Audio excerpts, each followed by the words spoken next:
analysts say, you can't really underestimate our defending champions. So as much as I too want to see something interesting from ULVL, the draft really speaks for itself. And speaking for itself, it looks like we are already into the battlefield rock hard between game number 1 of ULVL and SUNSPARKS. And it is looking really, really spicy here. Again, everyone on ULVL, if you don't notice, they are on Purify. No one's going down, or at least they're going to try not to go down here against SUNSPARKS with a lineup that looked like it was an Angeling lineup, but then suddenly shifted into a Farsa by Greed. And Greed is the one playing it. Greed has always been highlighted by our analysts as one of the best in using any heroes that he uses. And that might be speaking for itself on the other direction, as Deb will take on First Blood here for ULVL in the mid lane. So far, that was a good call for the side of ULVL. Really, being greedy right there and just being a bourgeois and just really go all out. I mean, they know that they're still in this kind of gold wherein it's not enough for items, but they really were greedy. But you know what? In exchange, SUNSPARKS will take something in return for them as well into the early mids of our game. And that's not all. Look at the knockups that they're insisting on, and Season5 will go for the cleanup, but they're not yet over. Will they be killing two right here? Yes, they will with the help of Farsa's range. And that was a good way to disengage your fight. That was 1 to 3 rock hard. Really. Double kill for double kill for Greed, and JP coming out with 1. Man, that is absolutely monstrous performance, and all of the main damage dealers getting a big bunch of that gold. SUNSPARKS won out phenomenally in that team fight, and now we will have to wait and see what ULVL does in response, because their Claude here on Chu is not even level 4 yet. That's a big problem. And that might be the problem that we'll be facing on later on as this game progresses. Definitely. And you know what? I kind of noticed that SUNSPARKS right here, they really know how to compensate for what loss, what pickoffs is ULVL bringing into them. And this is what we're seeing right now in terms of the draft. Okay, they have the Claude, sure, but you have to take out the Claude, needs a little bit space. And speaking of this space, looks like the Ling will be going for that tower dive along with his members right here, but the Atlas will be getting a kill for himself. But up to the Ling has for a trade. But looking at that, the way the Dragon's going to be used against Escanor right here, the Flickers will be used to go out, and Claude will be having that kill alongside with Uranus. Resurrecting soon. Absolutely crazy team fights here coming from SUNSPARKS and ULVL here. Again, ULVL this time around, they kind of evened that up. They really got into the groove there, forced SUNSPARKS into team fights, and then just get an advantage by using Purifies. And speaking of, gold, it still goes down to objective takings for the side of SUNSPARKS right here. And it's already kind of a statement as to why this is necessary, because of course you would like to have as much gold as you can get for your team, and of course for yourself as well, to really go and scale beyond worlds. And to me, this is a good thing, or a good call for SUNSPARKS, being patient.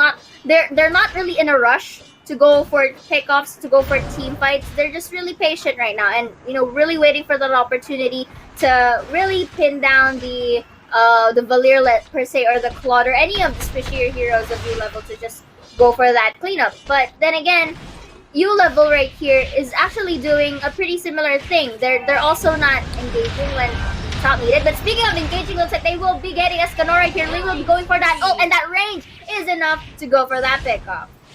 Oh boy, again, it's all gonna be on to JP. Free 0 and 2 on that Ling, and of course Tower to boot just boosts the itemization of SUNSPARKS by massive amount here. They are 2,000 gold lead ahead so far of ULVL, and I think they still want to go for more. Oh. They're gonna go for the bottom lane. It's basic on the Esmeralda, playing around onto the bush, but not gonna be able to escape. A kill going over to SUNSPARKS once more, and maybe a tower.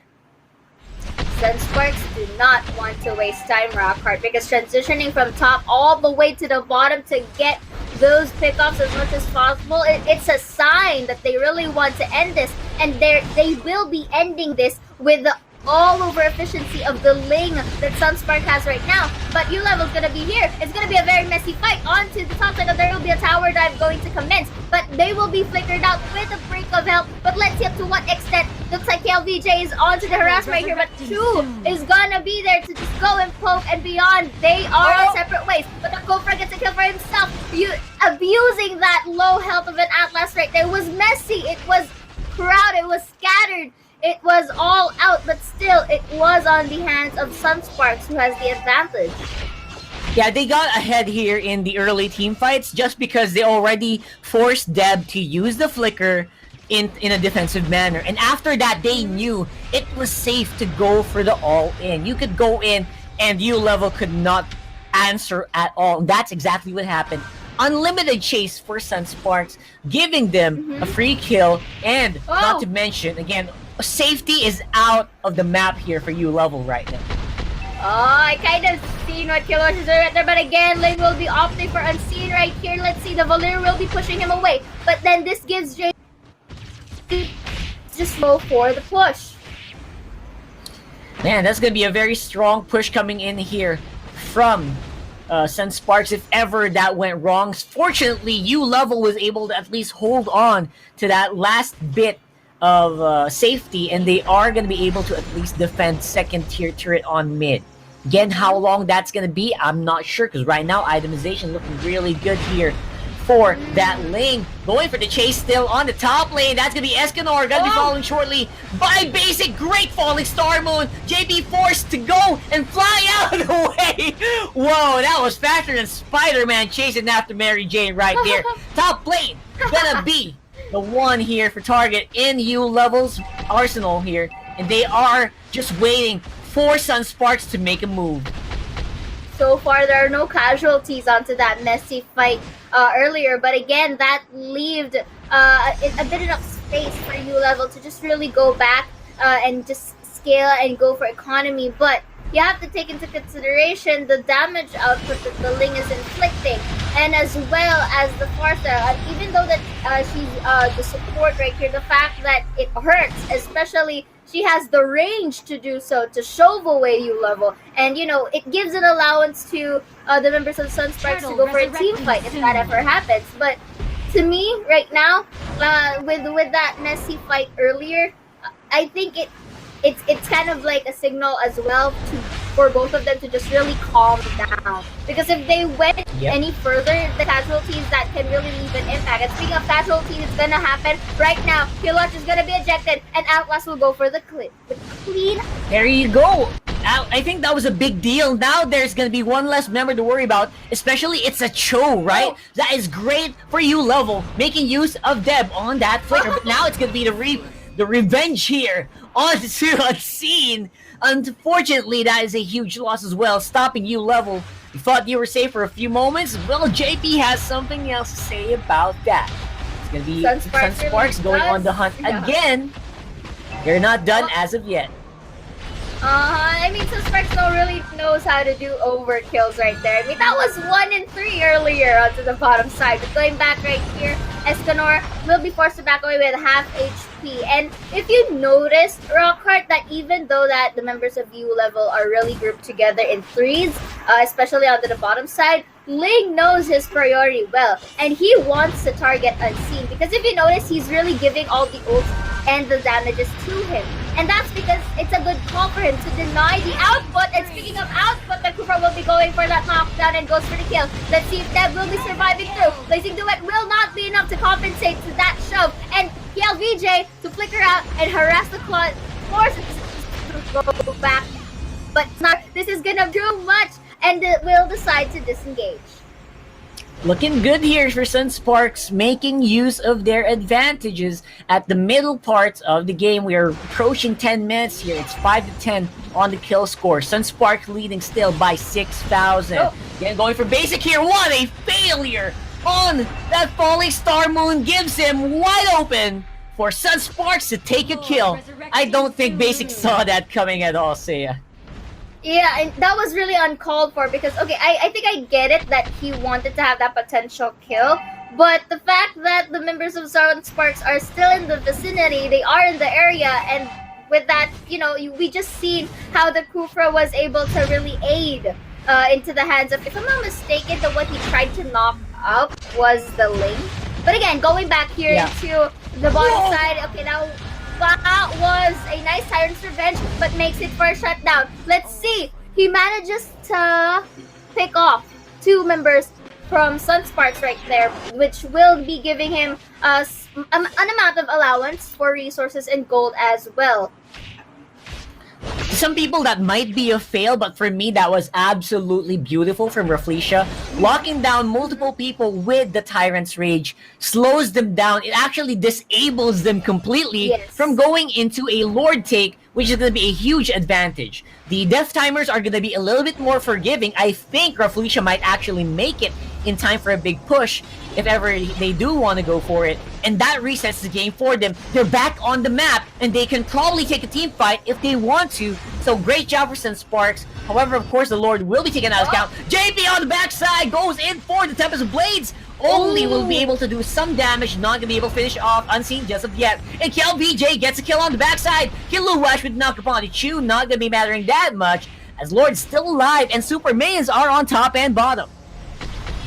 Like what I mentioned earlier with the side of Ling, right, you're really prioritizing the Valir target. But going back right here, it's going to be checked that Rafflesia's on low health. Valir will be going for the kill. But again, that is a turn take for the side of Ling and will go back into a comfort space. But again, it seems that KLBJ is on a pinch right here. Let's see if they will be having any more backups. Yes, they will. Esmeralda will be having a kill. And Ling will be cornered. Will he be picked off? No, he is going to stay. In time. Seriously. In time, too. In time. Seriously, right? JP's just going nuts. He is nuts on this Ling. No matter what kind of mistakes SUNSPARKS commits, this guy just does not want to fall down. Proves absolute mastery of that hero here from JP. So again, commendations for that, but again, we are not done as of yet on the map. Right now it's gonna be Chew absorbing all of the critical hits. Who's gonna go down first? It will be JP! Oh my god, what a beautiful outplay from Chew! They are back in it. That's one big damage dealer against the biggest damage dealer on the map, and looks like ULVL can take a big fight on the top lane. You were mentioning how the mastery of, JP has it with the Ling. Let's go back into that replay. Let's go. Okay, there goes the shove. Blazing Duet's gonna be utilized, really abusing that range, and goes for that normal hit kill. But again, going back right here into our present times, it looks like Claude has snagged a kill for himself. Will be forced to go back right now, and it seems like the immortality will be proc, but not enough to survive. Hell, and going here, transitioning now into, I think this is a good opportunity now for Chew to just get the resources everywhere, just as long as he could, because earlier we've seen some deficits on the side of ULVL, but them managing to really get back up for this early potential of a comeback is something really new and interesting for ULVL. It is absolutely new here, and I'm not sure if that was just a miscalculation there, but overall, I feel like ULVL, they're actually doing pretty good in at least taking every opportunity that they are being given. And I think that's a very important factor here. If you want to keep this train rolling, if you want to get on the comeback train, you got to be able to recognize those small moments that you are presented, opportunities, if you will, that they can probably take advantage of. And I think they still have the tools to do that. So let's see if that's going to be happening here on the bottom lane. Lord, resurrecting soon. Take that kill for himself, which is really optimal because there are more people there. We're driving some music, basic, but the Ling will be backing him up for that. Let's see if things gonna end anytime soon. That was a knockup, but that was a good choice to go and back away. Oh, okay. So right as I said, they probably could have come back. They answered, nah, no, we're not gonna do that, Rockhart. I know. Happens all the time. I'm not gonna speak at all at this point, right? Just let him do it. Iris Rage gonna be missed, of course, with the Purify from Escanor. Trying to see if he can keep the Lord in vision while the rest of the team tries to see if they can go in. It looks like he will be alone for this fight against 4 people going for the Lord. Will be stopped here by Reflecia, and that's gonna be balanced out here. Chu wanted to go for the team fight, but will be denied as well. And it looks like that will be just kills going over to the side of EU level, despite, again, JP being outplayed by Chu there. Gonna be going for a chase, and that is another one. 2 for 0 on the 1v1 counter. But again, this is not 1v1, this is Mobile Legends, the real deal, the team fight. And so far, SUNSPARKS is still way ahead with a Lord advantage.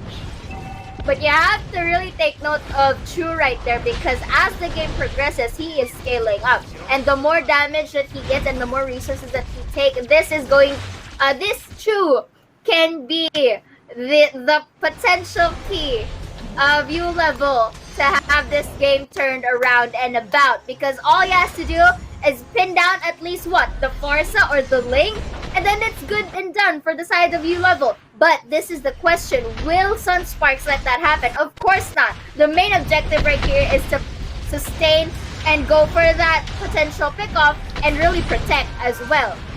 Oh no. Fatal links on a single target. That's what I was afraid of. And now U level are not going to be able to take the team fights for sure. And I think they realize that they are slowly backing off. Uranus on the top side might not make that much of a difference, but now it's going to be SUNSPARKS barreling down the mid lane. This could be the last team fight if this is not taken care of properly.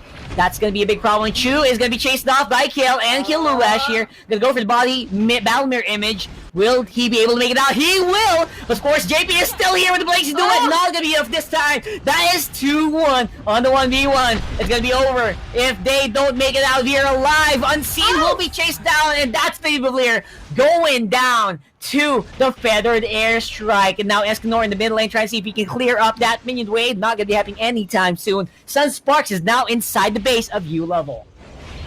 Yes, and knowing this, they don't really necessarily have to get the pick off. They just need to really distract these 3 members of U level for that potential base take. And this is what JP is trying to do. Okay, let's see right now. Okay, his ult will be used. Fatal Links will be going to clump them in, but that is not enough. You have to take out, they lack the damage dealer, which is Chu. And the Barca will just utilize the range that they have to shovel away the members of U level. And I think this is it.